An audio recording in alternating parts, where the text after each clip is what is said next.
శ్రీ సీతారామాభ్యాం నమః. శ్రీ వ్యాస మహర్షి రచించినటువంటి అధ్యాత్మ రామాయణంలో యుద్ధకాండలో మనము ఈరోజు 13, 14 సర్గల్లో ఉండే విశేషాంశాలు తెలుసుకుంటున్నాం. ఇక సీతామాత అగ్ని ప్రవేశం చేయడంతో మనం చూస్తూనే ఉన్నాం, తెలుసుకున్నాం. 12వ సర్గలో దేవతలంతా కూడా ఆ సిద్ధులు వాళ్ళంతా అనుకున్నారు, అయ్యో ఎందుకు రామచంద్ర ప్రభు ఈ విధంగా సీతామాతను పరిత్యజించాడు, ఈ విధంగా దుర్భాషలాడాడు అని బాధపడతారు. అప్పుడు ఆకాశంలోంచి అందరూ దేవతలంతా కూడా, ఎవరు, సహస్రాక్షుడు అయిన ఇంద్రుడు, యముడు, వరుణుడు, కుబేరుడు, మళ్ళీ వాయువు, మునులు, సిద్ధులు, చారణులు అందరూ కూడా, అప్సరసలు, గంధర్వులు అందరూ కలిసి కిందికి వచ్చేస్తారు. వచ్చి ఆ రామచంద్ర ప్రభువుని స్తోత్రం చేస్తున్నారు. ఒక్కొక్కళ్ళు అద్భుతంగా స్తోత్రం చేశారు. తర్వాత ఇంద్రుడు వచ్చి స్తోత్రం చేశాడు. చివరిగా బ్రహ్మదేవుడు వచ్చి స్తోత్రం చేశాడు. అందరూ ఈ విధంగా ఒక్కొక్కడు వచ్చి ఆ రామచంద్ర ప్రభువుని స్తోత్రం చేశారు. స్తోత్రం చేస్తూ ఉండగానే, చూస్తూ ఉండగానే అందరూ, అప్పుడు ఒక అద్భుతం జరిగింది. ఏం జరిగింది? ఆమె అగ్నిలో ప్రవేశించిన తర్వాత ఆ అగ్నిలో నుంచి అగ్నిదేవుడు ఆ సీతామాతను తీసుకొని పైకి వచ్చాడు.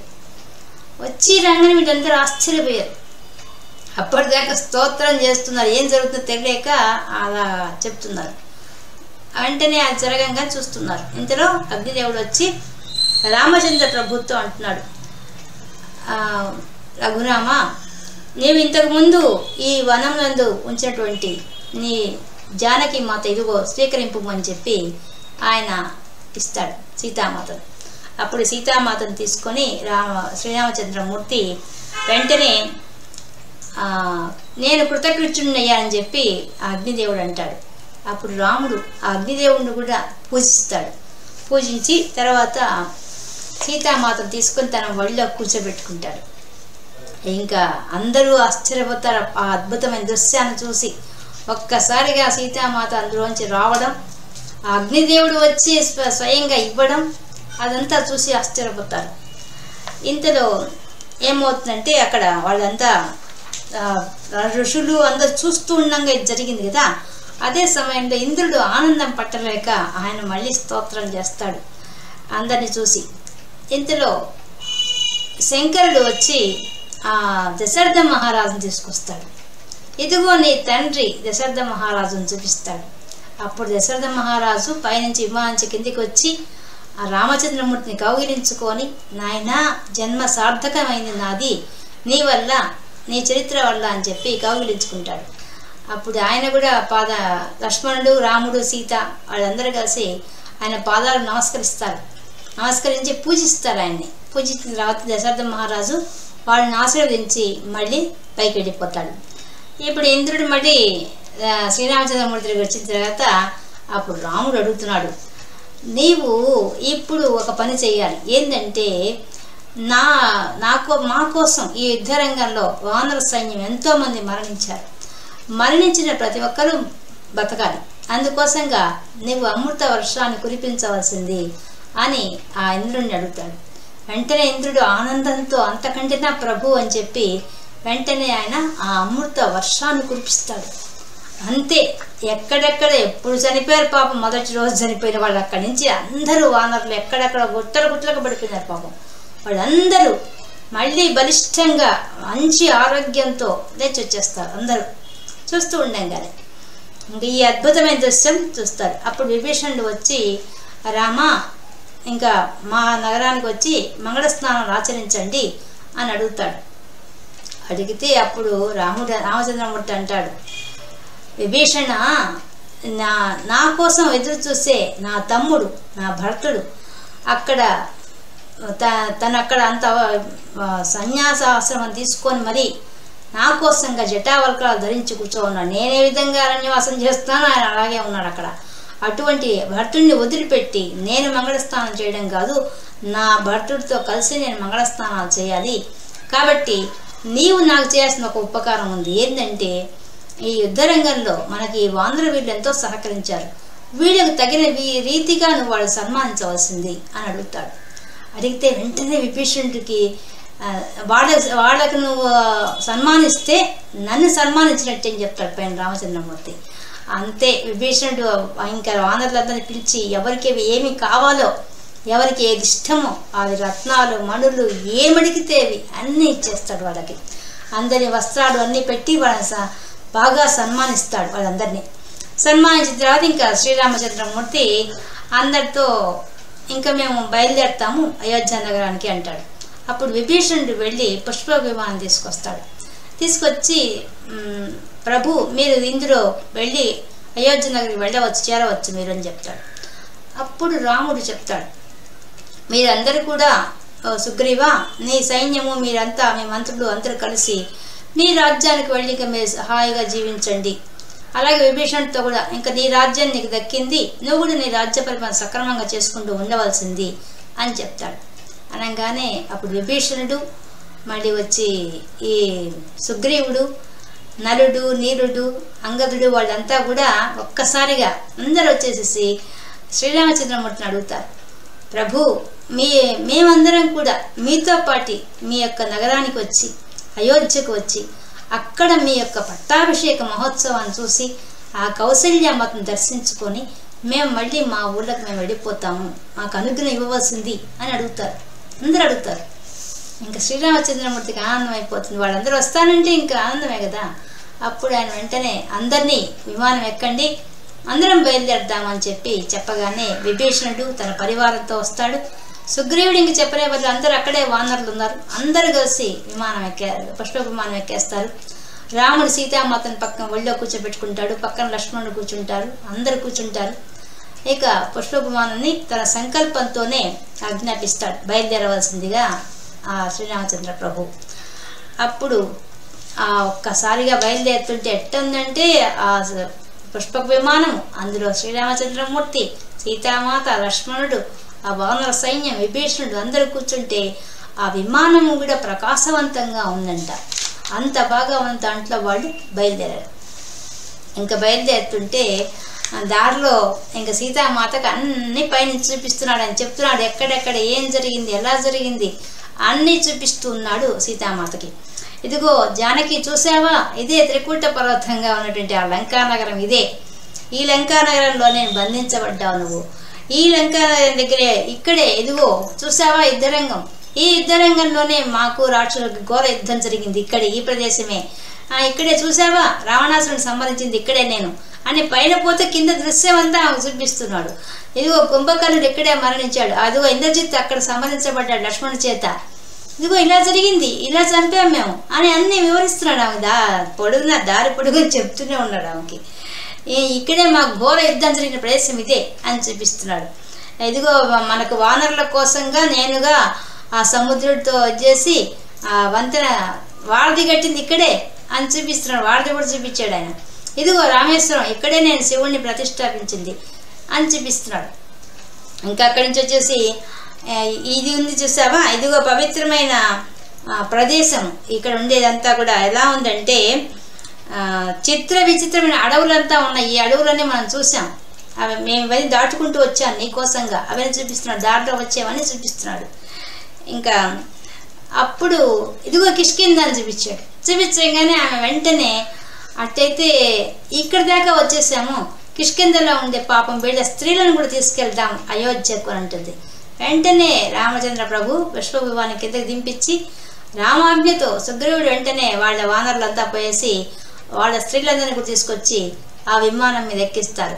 ఎంతమంది ఎక్కుతున్నా ఆ విమానం ఎక్కించుకుంటుంది, అంత విశాలంగా తయారవుతుంది ఆ విమానం, అంత బాగా అందరిని ఎక్కించుకుంటుంది.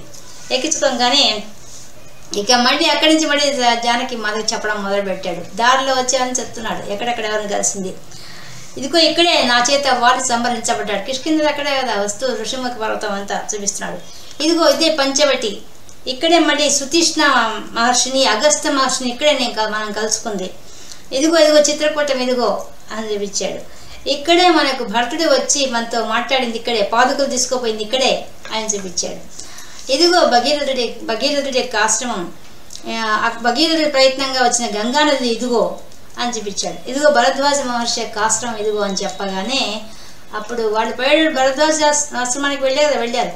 అందుకని మళ్ళీ పుష్పవిమానం దింపించి ఆ భరద్వాజుని యొక్క ఆశ్రమానికి వెళ్ళారు. వెళ్ళి శ్రీరామచంద్రమూర్తి నేరుగా వెళ్ళి ఆయన పాదాలకు నమస్కరించాడు. ఆయన చూసి, నాయన 14 సంవత్సరాల తర్వాత వచ్చావా, నీవు దిగ్విజయంగా నీ యొక్క వనవాసాన్ని పూర్తి చేసావు కదా అని అడగంగానే శ్రీరామచంద్రమూర్తి అడుగుతాడు, అయోధ్య నగరంలో నా ప్రజలు ఎలా ఉన్నారు, మా తండ్రులు ఎలా ఉన్నారు, భరతుడు ఎలా ఉన్నాడు, శత్రుఘ్నుడు ఎలా ఉన్నాడు అని మరీ అడుగుతాడు. అప్పుడు ఆయన విని, నాయన అందరూ క్షేమంగా ఉన్నారు, ఇంకా నువ్వు చేసిన సాహసాన్ని కూడా నేను తెలుసుకున్నాను. నా యొక్క తపోబలంతో నువ్వు రావణాసురుని సంహరించడాన్ని చూశాను, జటాయువు సంగతి చూశాను, సీతామాతను తీసుకుపోయి చూశాను, మళ్ళీ యుద్ధం చేసి యుద్ధంలో గెలవడం చూశాను, అన్ని దృశ్యాలు నేను దర్శించాను అని చెప్పి ఆయన కూడా శ్రీరామచంద్రమూర్తిని స్తోత్రం చేస్తాడు. భరద్వాజ మహర్షి స్తోత్రం చేసి తర్వాత ఆయన అడుగుతాడు, నాయన ఈరోజు మాత్రం ఇక్కడే ఉండి మా ఆతిథ్యం స్వీకరించి రేపు అయోధ్యకు వెళ్ళాలి అని చెప్తాడు. అనగానే అప్పుడు శ్రీరామచంద్రమూర్తి అంగీకరిస్తాడు. అంగీకరించి ఆయన మళ్ళీ ఆలోచిస్తాడు. వెంటనే ఆంజనేయ స్వామిని పిలిచి, నువ్వు వెంటనే బయలుదేరి గుహుడి వద్దకు వెళ్ళు, ఆయనకు వెళ్ళి మేము మా రాక విషయం అంతా చెప్పు. తర్వాత భరతుని వద్దకు వెళ్ళు, భరతుడికి మొత్తం విషయం అంతా చెప్పు. పోయి అక్కడ భరతుడి యొక్క ప్రవర్తన ఎలా ఉందో గమనించి ఏమైనా వ్యత్యాసంగా ఉంటే వెంటనే బయలుదేరి వచ్చేసి మా దగ్గరికి వచ్చేసి, లేదు అంటే నువ్వు అక్కడే ఉండు, వాడికి మా వృత్తాంతం అంతా చెప్పు, ఇప్పటిదాకా జరిగిన విషయాలన్నీ కూడా భరతుడికి చెప్పవలసింది అని చెప్తాడు. అనగానే ఆంజనేయ స్వామి వెంటనే మానవ రూపాన్ని పొంది ఆయన ఏం చేస్తాడంటే నేరుగా గుహుడు తిరిగిపోతాడు.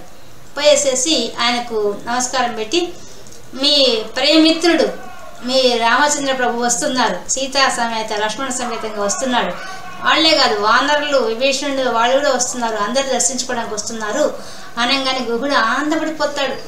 ఆహా, ఎన్నాళ్ళకి శుభవార్త విన్నానయ్యా అని సంతోషపడతాడు. ఇక నాకు సెలవు ఇవ్వండి, నేను తొందరగా భరతుడి దగ్గరికి వెళ్ళాలి, ఎందుకంటే అరణ్యవాసం అయిపోయింది కాబట్టి ఆ భరతునికి ముందు ఈ వార్త అందించాలి నేను, ఈ శుభవార్తని, కాబట్టి వెళ్ళాలని చెప్పేసి ఆయన సెలవు తీసుకొని వెంటనే బయలుదేరుతాడు. సరయు నది మీదుగా వెళ్తాడు. వెళ్ళి అక్కడ నందిగ్రామం చేరుకునేసరికి ఆ భరతుడిని చూసేసరికి భరతుడు ఉంటాడు, ఎట్లా ఉంటాడంటే నారచీరలు ధరించి జటావల్కలు ధరించి ఎంత ఘోరంగా ఉంటాడో, ఆ చిక్కిపోయి ఉంటాడు మనిషి కూడా. అరణ్యవాసం చేస్తున్న రామచంద్రమూర్తి ఎలా ఉన్నాడో అలాగే ఉన్నాడు ఆయన కూడా. అంత చూడంగానే ఆ జడలు ధరించడం ఆయన చూడంగానే ఆశ్చర్యపోతాడు ఆంజనేయ స్వామి. అప్పుడు అక్కడ పోయి ఆయనకి నమస్కరించి, మీరు ఏ వార్త కోసం ఎదురు చూస్తున్నారో, ఎవరి కోసం ఇన్నాళ్ళు పరితపించారో ఆ వ్యక్తి రాబోతున్నారు, ఆ శ్రీరామచంద్ర ప్రభు దర్శనం మీకు కాబోతున్నది, ఆయన బయలుదేరి వస్తున్నారు అని చెప్తాడనమాట. చెప్పంగానే ఆ మాట వినంగానే పాపం ఆనందంతో ఆ భరతుడు కాస్త మూర్ఛపోతాడు. మూర్ఛపోయిన తర్వాత మళ్ళీ కొంచెంసేపు లేస్తాడు. లేచి, అయ్యా మీరెవరు, మీరు మానవులా దేవుడివా, ఎవరు నువ్వు, ఇంత శుభవార్త ఇంత చక్కగా చెప్పావు నాకని చెప్పి వచ్చి కౌగిలించుకొని పెద్దగా ఏడ్చేస్తాడు. అంతే, ఇంకా అస్సలు ఆగలేడు, ఆ ఏడుపు ఆపడు ఆయన. అప్పుడు ఆంజనేయ స్వామి దగ్గర తీసుకుంటాడు, ఆయన తీసుకొని కౌగిలించుకుంటారు ఇద్దరు. కౌగిలించుకున్న తర్వాత అప్పుడు అడుగుతాడు భరతుడు, ఎక్కడ ఉన్నారు, ఎలా ఉన్నారు, ఎట్లా వస్తున్నారు అని చెప్పవలసింది, నాకు ఏమి జరుగుతున్నది అన్నీ ప్రతి విషయం నాకు చెప్పవలసింది అంటాడు. అప్పుడు మొదటి నుంచి ఆ రాముడు అరణ్యవాసం నుంచి మీరు ఆయన్ని వచ్చి పాదుకులు తీసుకుపోయిన తర్వాత చెప్పాలి కదా, అక్కడి నుంచి జరిగిన విషయం అంతా పూసకొచ్చినట్టు వివరిస్తాడు. రావణాసుడితో యుద్ధం చేయడం చెప్తాడు, మళ్ళీ సుగ్రీవుడితో మైత్రి చెప్తాడు, విభీషణుడిని కలుసుకోవడం చెప్తాడు, అంతా యుద్ధ విశేషాలు మొత్తం అన్నీ వివరిస్తాడు. అన్నీ చక్కగా వింటాడు. ఓ, ఇంత సంగతి జరిగిందా అని ఆశ్చర్యపోతాడు భరతుడు. అన్ని విషయాలు వింటాడు, చక్కగా వింటాడు పాపం. ఇంకా ఆనందంతో శత్రుఘ్నుడిని పిలిచేస్తాడు, తొందరగా ఆజ్ఞాపించు, నగరంలో వాళ్ళందరికి చెప్పు, తోరణాలు కట్టమని చెప్పు, అన్నీ శుభ్రం చేయమని చెప్పు, అన్ని అలంకారాలు చేయమని చెప్పు అని వెంటనే శత్రుఘ్నుడు చెప్తాడు. శత్రుఘ్నుడు వెంటనే వెళ్ళి అందరికీ మంత్రులకి అందరినీ ఆదేశిస్తాడు. వెంటనే నగరాన్నంతా శుభ్రం చేయించండి, అలంకారాలు చేయించండి, రంగవల్లులు తీర్చిదిద్దండి, మళ్ళీ మన జెండాలు ఎగరేయండి, ఏనుగులు గుర్రాలు అందరు ఎక్కి రండి, రావణుడికి స్వాగతం పలుకుతాం, రండి అందరు రావాలని చెప్పి ఆజ్ఞాపిస్తాడు. వెంటనే వాళ్ళంతా సిద్ధపడిపోతారు. ఇంకా వాళ్ళ తల్లులు రావడానికి అంతఃపురస్తులు రావడానికి కోసంగా వాళ్ళకి పల్లకిలు పంపించేస్తారు. ఇంకా అంటే అక్కడికి నందిగ్రామానికే కదా వస్తారు, అందుకోసమే ముందే పంపించేస్తారు అందరు రావడానికి కోసంగా. ఎక్కడెక్కడ వాళ్ళంతా ఆనందపడిపోతారు, అయోధ్య నగరం అంతా ఆనందపడిపోతారు. అబ్బా రామచంద్ర ప్రభుని చూడబోతున్నామా, ఏమి మా భాగ్యం అని చెప్పేసి వాళ్ళు వెంటనే బయలుదేరి వచ్చేస్తారు. అందరూ వాహనాల మీద వచ్చేస్తారు, రథాల మీద వచ్చేస్తారు ఆనందంతో. ఇంకా అయోధ్య నగరాన్ని అంతా అలంకరించేస్తారు, అంత రంగారంగ వైభవంగా చేస్తారు. చేసిన తర్వాత ఇంకా వచ్చి నిలబడతారు.